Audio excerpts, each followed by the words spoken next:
श्रीपाल नरेश्वर समर्या परमेष्टि नवपद प्रेम से।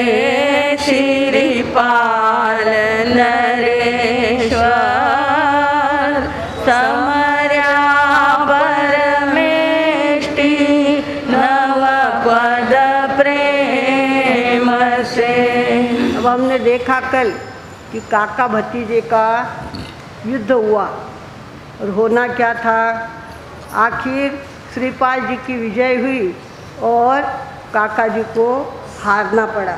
तो काका मन में चिंते वीर दमन चिंते यो क्यों कीनो बिना विचार्या काज। आदर दे तो दूत वचन को निश्चय रहती लाज हो। श्रीपाल नरेश्वर समर्या परमेष्टि नवपद प्रेम से। श्रीपाल नरेश्वर समर्या परमेष्टि नवपद प्रेम से। काका की बुरी तरह से हार हो गई। काका को पकड़कर श्रीपाल जी के सामने लाया गया और श्रीपाल जी ने कहा कुछ भी हो ये मेरे काका है, इनको मैं बंधन में नहीं रख सकता, इनके बंधन खोल डालो, इनके बंधन खोल डालो। ऐसा काका ने सुना और उनको पश्चाताप हुआ, मेरा भतीजा इतना सद्गुणी और मैंने उसको दुश्मन समझा। बहुत पश्चाताप हुआ। पश्चाताप करते करते उनको पिछला जन्म याद आने लग गया। किनको? काका जी को पिछला जन्म याद आने लग गया। सोचा मैंने तो यही जैन धर्म पाला था, तपश्चर्या की थी, सामायिक की थी, सब कुछ किया था और यह सत्ता पाकर मैं मदहोश हो गया और इस तरह से गलत काम करके अपने भतीजे को दुश्मन समझ लिया। उनको बहुत अंतर से वेदना होने लग गई और उसके बाद श्रीपाल जी ने काका जी के पास आकर के वंदना। काका ने क्या कर लिया, वहीं पर पंचमुष्टि लोच कर लिया। पहला जन्म याद आ गया, मैं साधु था, मैंने ऐसा दया धर्म का पालन किया था, पंचमुष्टि लूज कर लिया और वहीं पर साधु के कपड़े उन्होंने पहन लिए। श्रीपाल जी को इतना ज़्यादा आहोभाव उनके प्रति जागृत हुआ कि मेरे सगे काका और मैंने उनको दुश्मन समझा और उनके साथ युद्ध किया और उनको पकड़कर मेरे 700 वीर लेके आए, ये बहुत गलत हुआ, ऐसा उनको लगता था और काका जी को अपना पश्चाताप हो रहा था। इस तरह से काका जी को पश्चाताप करते हुए देखकर श्रीपाल जी ने कहा, गुरुदेव मैं साधु तो बन नहीं सकता, 5 महाव्रत मेरे से पाले नहीं जा सकते, पर मुझे ऐसा रास्ता बताओ कि गृहस्थी में रहकर मैं धर्म ध्यान कर सकूं। तो उन्होंने 12 व्रत साधु श्रावक के बताए। 12 व्रत की मर्यादा हमारे श्रीपाल जी ने स्वीकार करी और वहाँ से चंपापुरी नगरी की तरफ उनका प्रयाण हुआ। पालखी में लेकर के उनको चंपापुर लेके गए तो चंपापुर के सारे लोग इतने ज़्यादा हर्ष विभोर हो गए कि हमारे सच्चे राजा और उस राजा का ये पुत्र है, ओहो आज हमारे शहर में सच्चे राजा आ रहे हैं। सभी ने क्या क्या पालकी उनके ऊपर की हुई थी और खिड़कियों में से लोग क्या करते थे, उनको तिलक लगाते थे, उनकी आरती उतारते थे।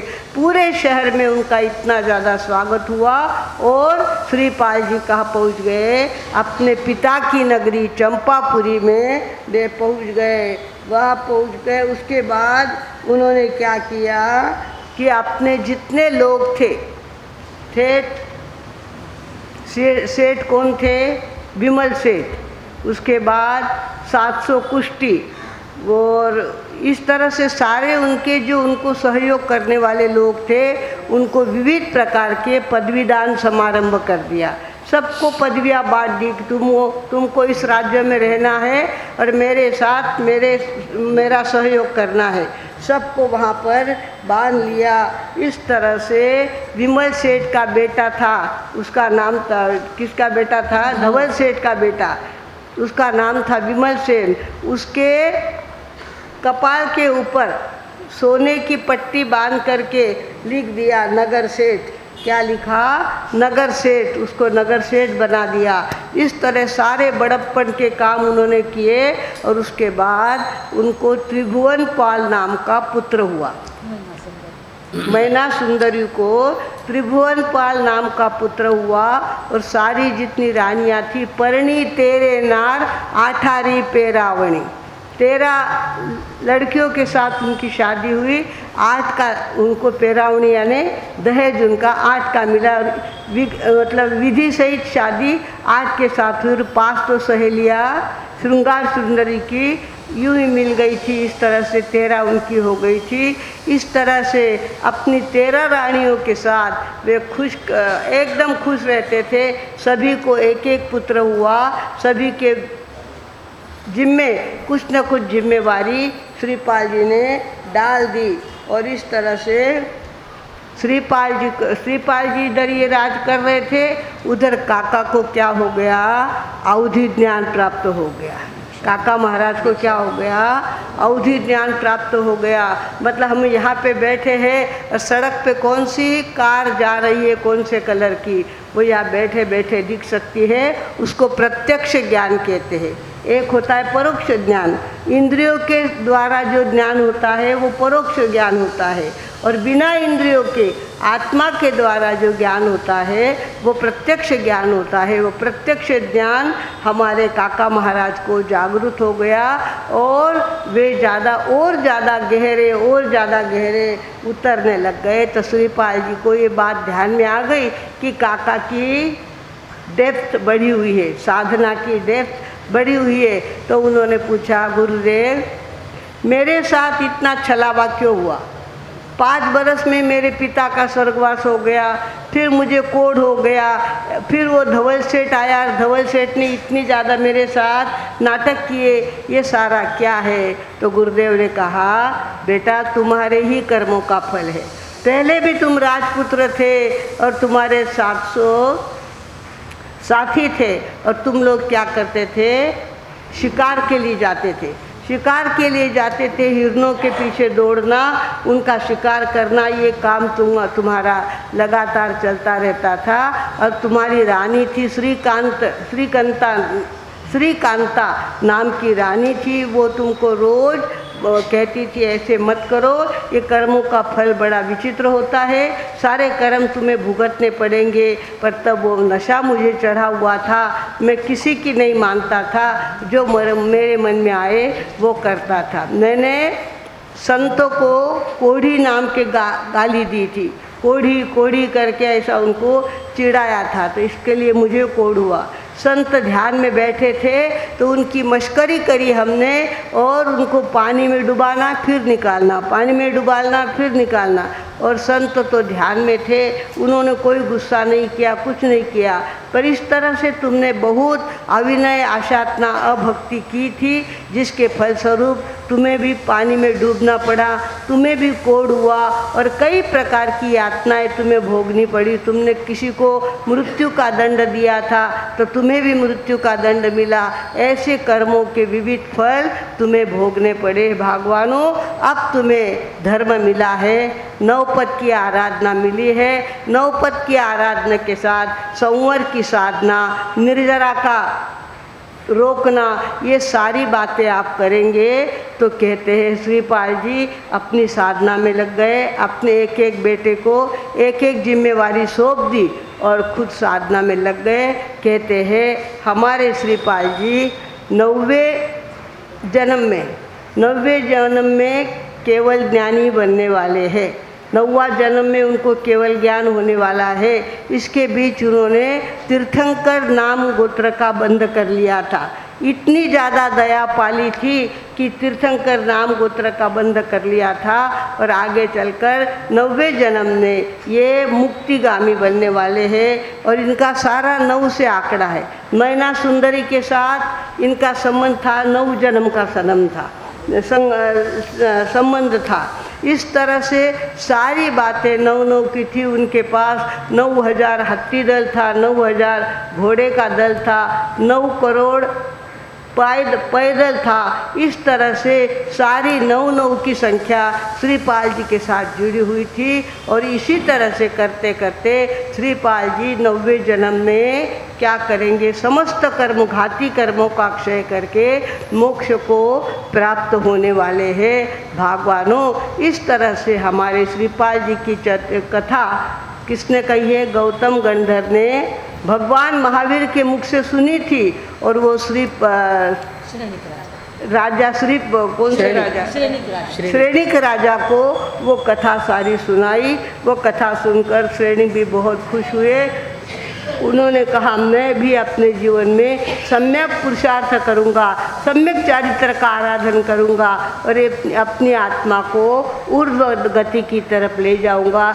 ऐसा राजा ने संकल्प किया, श्रेणिक राजा ने संकल्प किया। भगवानों, हमारे महापुरुषों का वर्णन हमारे ही महापुरुषों ने किया है।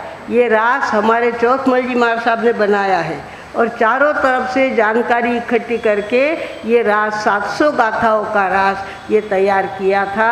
और हमने सोचा था कि 9 दिन में कैसे पूरा होगा, इतना बड़ा रास है। पर धीरे धीरे कुछ छोड़ते गए, कुछ लेते गए, कुछ छोड़ते गए, कुछ लेते गए, करते करते आज हमारे रास का अंतिम दिन आ गया है। श्रीपाल नरेश्वर समर्या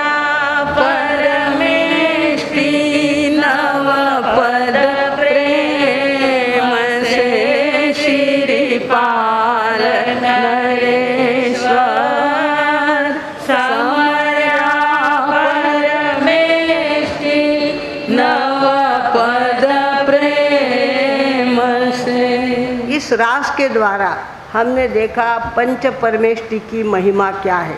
5 परम इष्ट है हमारे, वे 5 प्रतिष्ठान हैं। अरिहंतों का अपना एक प्रतिष्ठान है। अरिहंत पहले होके गए, आज भी है महाविदेह क्षेत्र में और कल भी होने वाले हैं। इस तरह से अनंत अरिहंत होके गए हैं, अनंत अरिहंत होने वाले हैं। और आज 20 अरिहंत उत्तर दिशा के अंदर महाविदेह क्षेत्र में विराजमान है। भगवानों, इस तरह से सिद्ध भी अनंत हुए, आचार्य भी अनंत हुए, उपाध्याय भी अनंत, अनादि अनंत काल से ये चक्र चल रहा है। हम सोच रहे हैं ये कब से चालू हुआ, ये चालू नहीं हुआ।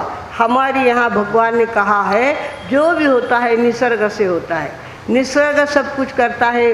कोई भगवान नाम की शक्ति ऊपर नहीं बैठी है जो आपको एक को काला, एक को गोरा, एक को गरीब, एक को श्रीमंत, एक को रोगी, एक को निरोग, ऐसे करने वाले कोई हमाल ऊपर बैठा हुआ नहीं है। वो भगवान नाम से उनको पुकारते हैं और उससे हमें हमारी की अपेक्षा करते हैं। भगवानों, ऐसा कोई आपके सेवा में बैठा हुआ है नहीं। ये तो अपने अपने कर्म होते हैं और कर्मों के अनुसार आदमी को फल मिलते हैं। जिसने जैसा कर्म किया वैसा फल उसको मिला। जिसने बहुत ज़्यादा तप किया वो रूप का अधिकारी हो गया।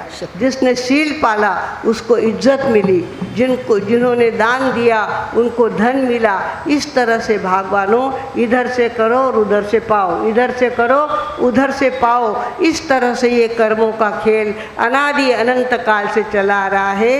ये कर्म नाम की शक्ति अदृश्य, जैसे कागजल की डब्बी में काजल भरा हुआ होता है, ऐसे कर्मों के परमाणु इस खाली आकाश में भरे हुए हैं। और हम बोले जैसा बोले, अच्छा बोले, अच्छे पुण्य कर्म हमारे आत्मा की तरफ खींचे चले आए। हमने बुरा झूठ वचन बोला, बुरा शब्द बोला, कठोर शब्द बोला, तुरंत वो कर्म परमाणु हमारे पास आ गए। ऐसे कर्मों के परमाणु हम ही इकट्ठे करते हैं, मन से, वचन से और काया से। वो हमारे आत्मा के आजू बाजू में इकट्ठे हुए रहते हैं और हमको लगता है महाराज साथे चीसो क्यों हुए, महाराज साथे इसो क्यों हुए, थारा कर्म तू ऐसा कर्म बांध्या जिको थारा कया थारा साथे ही सोवे। जिसके साथ जो हो रहा है उसके लिए उसके कर्म जिम्मेवार है। भगवानों, ये स्पष्ट नियम हमारे भगवान महावीर ने केवल ज्ञान प्राप्त करने के बाद स्वयं ने इतनी बड़ी तपस्या करी और तपश्चर्या के फलस्वरूप उनको सारा स्पष्ट दिखने लग गया। वो सारा उन्होंने गौतम गंधर को समझाया। गौतम गंधर प्रश्न पूछते गए और उत्तर भगवान महावीर देते गए। इसका सारा वर्णन हमारे नहीं, वो दूसरे को भगवती सूत्र में भी आता है और आचारांग में भी आता है। आचारांग में, भगवती सूत्र में ये सारी बातें आती है। भगवानों, इस तरह से हमारे ही कर्म हमारे आड़े आते हैं, हमारे ही कर्म हमको रास्ता देते हैं। दोनों बातें हमारे कर्म करते हैं। इसके लिए ज्ञानी लोग कहते हैं बच के चलो, बच के रहो, बच के बोलो। ये नहीं जो मन में आ गया वो बोल दिया, जैसा लगा वैसा कर लिया। ऐसा करना बड़ा सरल है, कर्म बांधना बहुत सरल है, पर कर्म से मुक्ति पाना बहुत कठिन होता है। हमारे श्रीपाल जी इतने भवी जीव थे, होने वाले तीर्थंकर थे, फिर भी कर्मों ने उनको कितना सताया ये हमने इस चरित्र के माध्यम से देखा है। भगवानों, ऐसे चरित्र सुन करके हमें सावधान होना बहुत ज़रूरी है। कथा के माध्यम से हमारा मनोरंजन तो होता ही है, साथ में अंतर का बोध भी होता है कि नवकार मंत्र में कितनी शक्ति है, अच्छे आचरण पालने में कितनी ताकत है और बुरे आचरण के कैसे फल होते हैं। ये सारी बातें हमारे श्रीपाल चरित्र ने हमको बताई है। नवकार जपो भाई विपत सब भागे, नवकार जपो भाई विपत सब भागे। शक्ति है बड़ी भारी चलती है आगे आगे, शक्ति है बड़ी भारी चलती है आगे आगे। नवकार जपो भाई विपत सब भागे, नवकार जपो भाई विपत सब भागे। विपरीत ऊर्जा मानव को घेरे, मानव भयभीत होता, मानव भयभीत होता।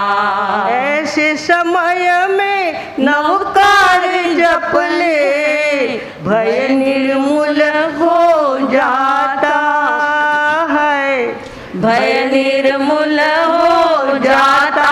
जुड़ जाए टूट धागे और सोए भाग जागे, जुड़ जाए टूट धागे और सोए भाग जागे। नवकार जपो भाई विपत सब भागे, नवकार जपो भाई विपत सब भागे। शक्ति है बड़ी भारी चलती है आगे आगे, शक्ति है बड़ी भारी चलती है आगे आगे। नवकार जपो भाई विपत सब भागे, नवकार जपो भाई विपत सब भागे।